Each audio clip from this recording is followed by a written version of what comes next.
आज का विषय है direct sum of modules. Direct sum of modules. हम पहले डेफिनेशन का जिक्र करते हैं। डेफिनेशन, लेट ये एक फैमिली है।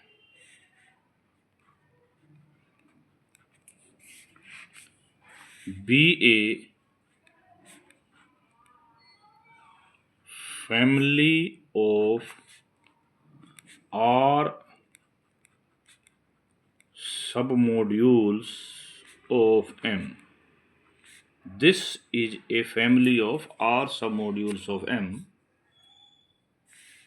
जो लीनियर सम है इनका, इसे हम पहले क्या कहते थे? Linear sum. Is called direct sum. इस कुछ कंडीशन के साथ direct sum if each element x belongs to this linear sum can be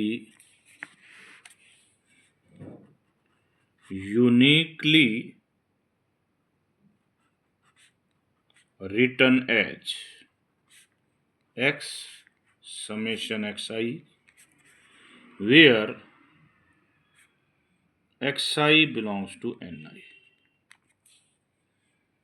मैंने आपको बताया था इसका सम के बारे में भी। इसमें क्या था कि फाइनाइट मैनी तो नॉन जीरो होंगे, बाकी सारे क्या होंगे? जीरो। एंड इसको ऐसे लिखते हैं, x I is zero for almost all I in index set. Index set में कुछ को छोड़ के बाकी सब की वैल्यू ये जीरो होगी। Correct.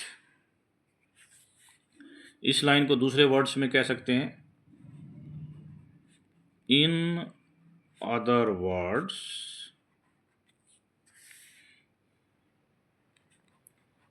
There is a finite number of xi that are non-zero such that x is equal to their sum। और इसको ऐसे डिनोट किया जाता है, जब तक इतना है लीनियर सम, ये सिंबल होते ही डायरेक्ट सम। करेक्ट। ये जनरल डेफिनेशन थी। अब मैं थोड़ी सी इससे लाइट डेफिनेशन पे लेके चल रहा हूं। M1 and M2 are two R submodules।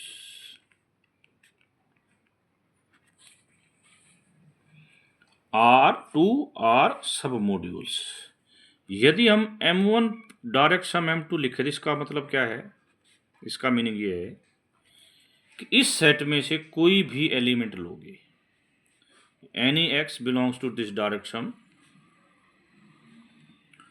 उसको लिखने का सम में यूनिक तरीका होगा, यानी कि M1 प्लस M2 एक ही तरीका होगा, जहां पर M1 M1 से आएगा और M2 M2 से आएगा। ये तो है दो के बीच में, और ये थी आर्बिट्रेरी की बात। अब हम यहां से कुछ रिजल्ट्स क्रिएट करना चाह रहे हैं। पहला रिजल्ट,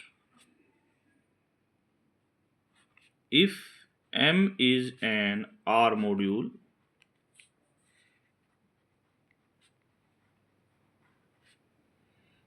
ठीक है, then M is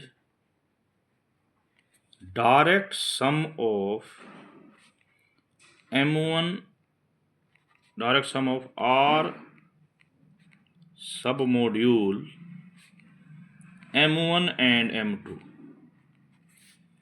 if and only if m जो है इन दोनों का लीनियर सम हो एंड इन दोनों की इंटरसेक्शन में एक एलिमेंट कॉमन हो वो 0, यानी कि एडिटिव आइडेंटिटी ऑफ m। इस डेफिनेशन को हम अपने वर्ड्स में थ्योरम्स के फॉर्म में लेके आने की कोशिश कर रहे हैं। Proof,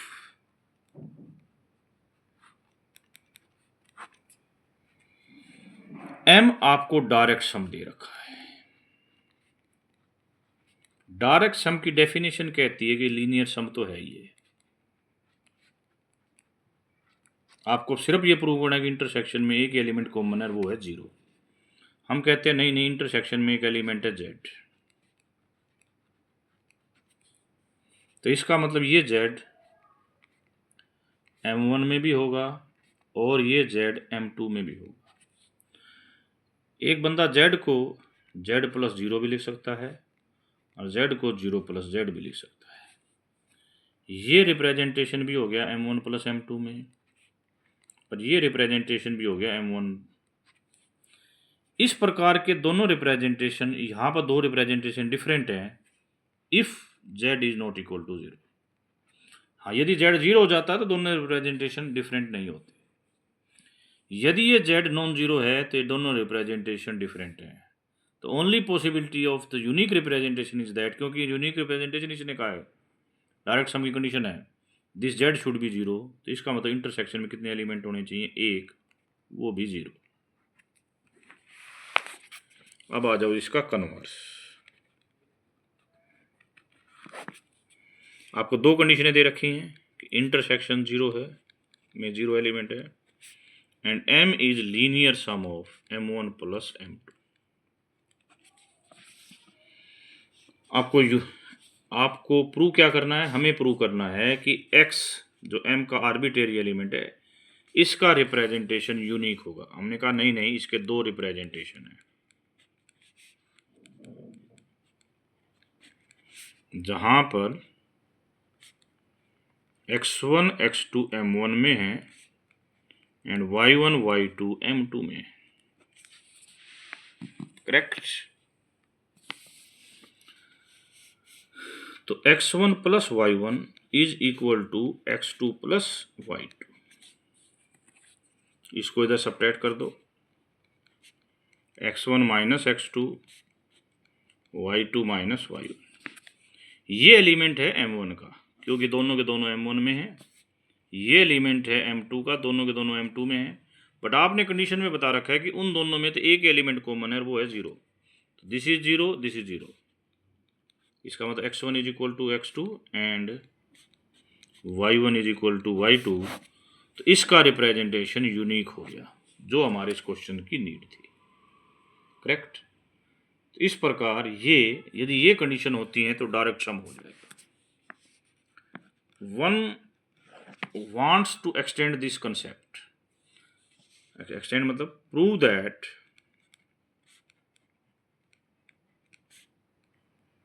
an R module M is direct sum of its submodule M1 M2 Mk if and only if number 1 M is equal to M1 M2 यानी कि linear sum, and second property, कोई भी module intersection linear sum of remaining modules में common element केवल एक और वो 0। बेटा ये दो से हम फाइनाइट डायरेक्ट सम की तरफ बढ़े हैं। प्रूफ। और दूसरी बात है, फिर इसके डायरेक्ट सम को रिप्रेजेंट ऐसे किया जाएगा,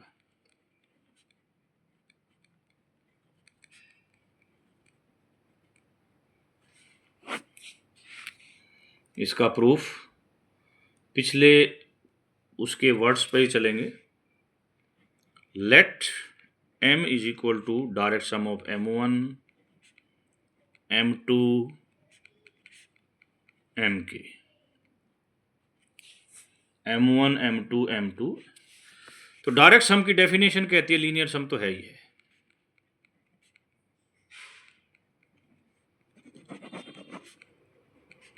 लीनियर सम तो है ही है। हमें केवल इस प्रॉपर्टी को प्रूव करना है। आपने इसमें एक एलिमेंट ले लिया कॉमन z। क्वेश्चन को हम पिछले सवाल के तर्ज पे ही करेंगे, थ्योरम के बिल्कुल। तो इसका मतलब है this z belongs to mj and this z belongs to this also.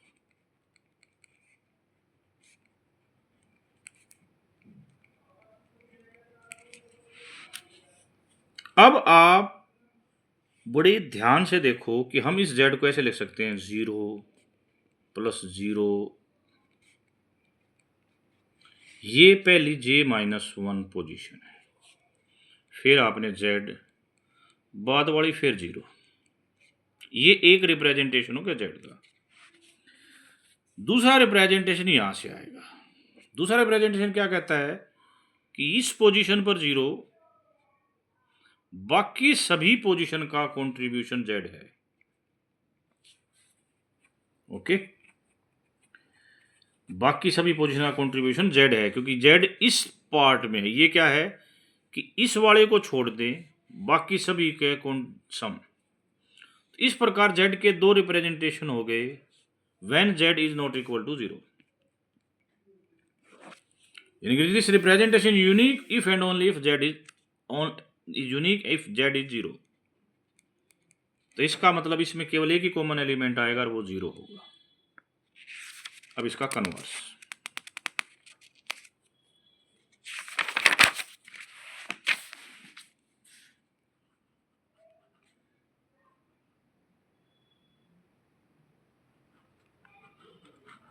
Conversely आपने क्या माना, एक तो m इनका लीनियर सम माना है, दूसरा आपने क्या कहा है कि mj intersection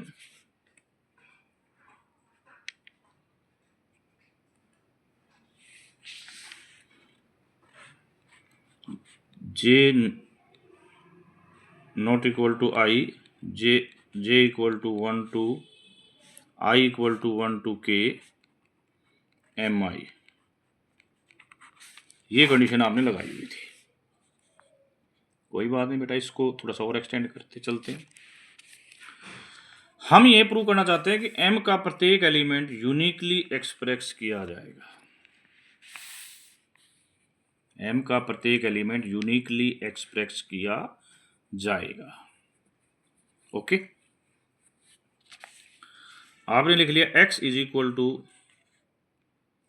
x1 x2 xj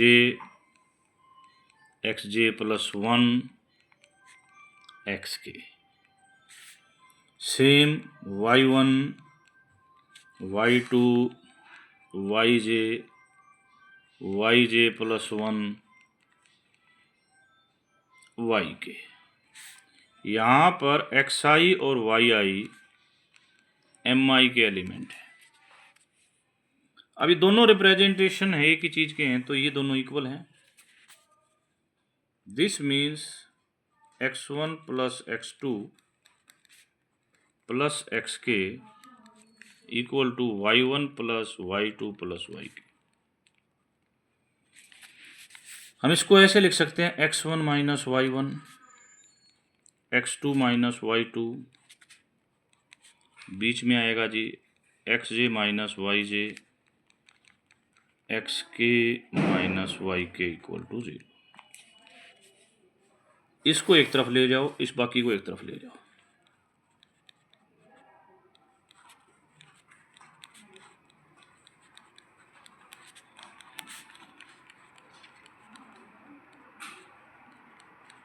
ये एलिमेंट किसका है?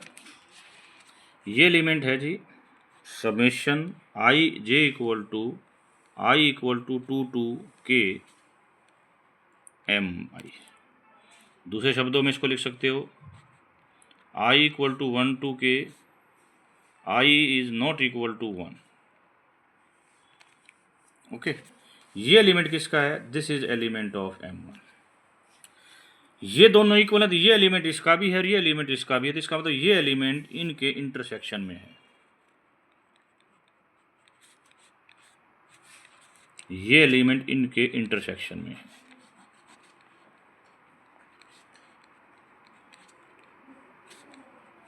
और इंटरसेक्शन में तो आपने कहा एक एलिमेंट है वो है 0।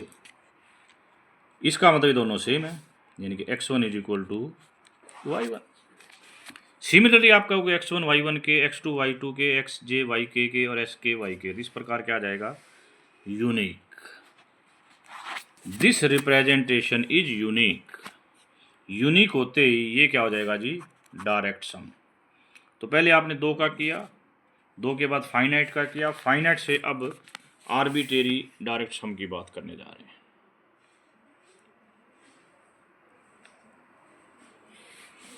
लेट एक फैमिली है आर सब मॉड्यूल्स की, be A family of R submodules of M। हमें प्रूव करना है then following are equivalent. Number 1, this direct sum, ये सम डायरेक्ट सम होता, यानी कि every element is uniquely expressed sum में। सेकंड एक्सरसाइज, जो कि कहाँ होगा? इसमें होगा, implies xi is 0 for all I। Third, ni intersection arbitrary family j is not equal to I, their intersection is 0 for all I belongs to this। Proof, first implies second। What definition of direct sum says? What definition of direct sum says? ये आपको direct sum दे रखा है। Okay,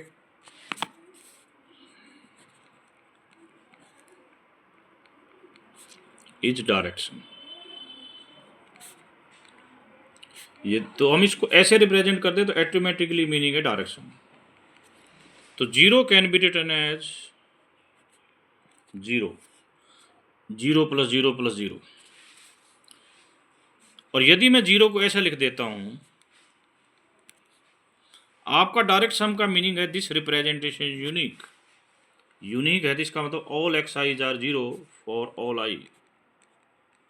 यही आपका first से second का question था। Now second to third, आपको प्रूव करना है कि इसमें एक एलिमेंट है 0, आपने इसमें x ले लिया।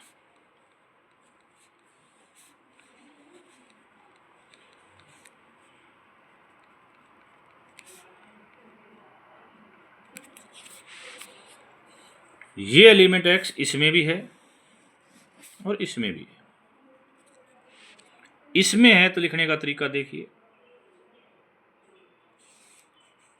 x can be written as a1 a2 ai - 1 ai + 1 an। ये इसका है, इसका भी है, क्योंकि इन दोनों का इंटरसेक्शन है। इस x को यहां ले आओ नेगेटिव। मैं एक चीज आपको रिपीट करूंगा 1 मिनट के बाद, इज इक्वल टू 0। मैंने बताया था कोई भी एलिमेंट इस प्रकार में finite many non zero terms होंगी, बाकी क्या होंगी जीरो। ये चीज कई कई बार बच्चे सोचते हैं कि तो आप फाइनाइट वाला सम दिखा रहे हो, फाइनाइट वाला सम फाइनाइट का दिख रहा है, बट ये है आर्बिट्रेरी फैमिली का। अब इसके ऊपर सेकंड प्रॉपर्टी लगा दो जी। सेकंड प्रॉपर्टी क्या कहती है कि जीरो सम है तो सारे जीरो होंगे, it means this x should be zero. ये सारे ए आई भी जीरो हैं यहाँ पे। Proof. Now third implies first. यदि हमें ये कंडीशन दे रखी है, हमें डायरेक्ट सम प्रूव करना है, यूनिकनेस प्रूव करनी है। आपने कही नहीं नहीं एक्स के तो दो रिप्रेजेंटेशन है, कोई बात नहीं, ये पहला रिप्रेजेंटेशन, ये इनमें से कुछ ऑफ एंट्री जीरो भी हो सकती है, मैं ही नहीं कह रहा। दोनों एक्स के हैं, सब्ट्रैक्ट करेंगे, zero is equal to A1 B1 A2 B2 AN BN। इसको परली तरफ ले जाओ, इसको इधर रखो। This represents A1 B1 -1 is equal to A2 B2 से AN BN। ये part summation J this J not equal to 1 इसमें पाया जाएगा, और ये पार्ट N1 में पाया जाएगा।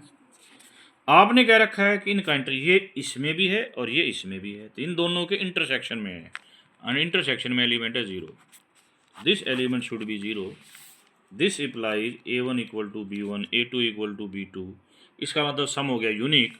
सिंस सम यूनिक हो गया तो सम यूनिक हो गया तो ये आपका डायरेक्ट सम बन गया। यही हमारे इस क्वेश्चन का मैथ। ठीक है, तो हमने आज सीखा what is the difference between direct sum and linear sum. Next class में हम इसकी कुछ थ्योरम से जिक्र करेंगे। Okay, thank you.